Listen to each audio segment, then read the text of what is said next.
In 1957, an Oscar-winning film shocked audiences and introduced the concept of multiple personality disorder to mainstream culture. The public narrative surrounding The Three Faces of Eve framed it as a medical miracle. The success was credited to the diligent work of two psychiatrists, Corbett Thigpen and Hervey Cleckley. But Eve didn't actually exist.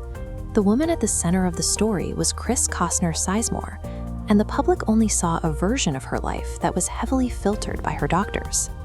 Hollywood sold audiences a neat story of a woman split into exactly 3 personas. In reality, Chris lived with over 20 distinct personalities. And while those doctors built their careers on her diagnosis, they secretly orchestrated a contract that stripped Chris of the rights to her own life story. Finding the true identity of Eve requires unraveling a decades-long history of medical exploitation and seeing how one woman fought to own her own mind. Chris was born in 1927 in rural South Carolina.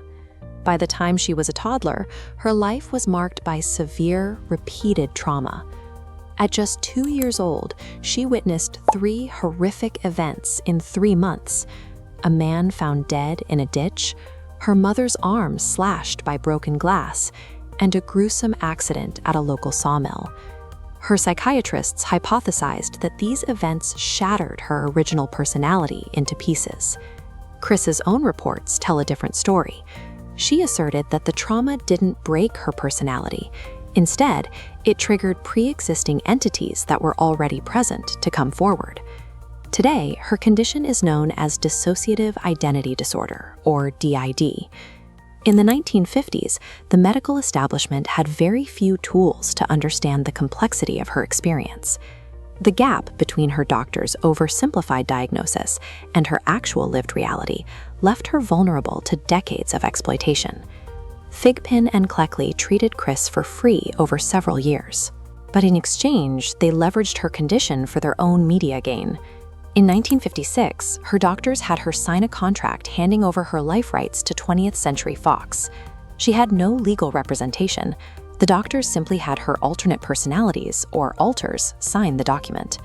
As the book and film became massive hits, Chris felt objectified and exploited by the media blitz she was forced to participate in.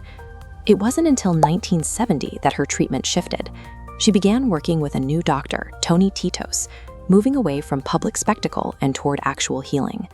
Dr. Titos discovered that her personalities presented in groups of 3. This pattern had successfully masked the reality that Chris actually possessed 22 distinct alters. Over the next 4 years, Chris underwent a grueling therapeutic process to finally unify those personalities into a singular self. By 1974, Chris's mind was finally whole. But a bitter irony remained. Legally, her identity was still owned by a movie studio.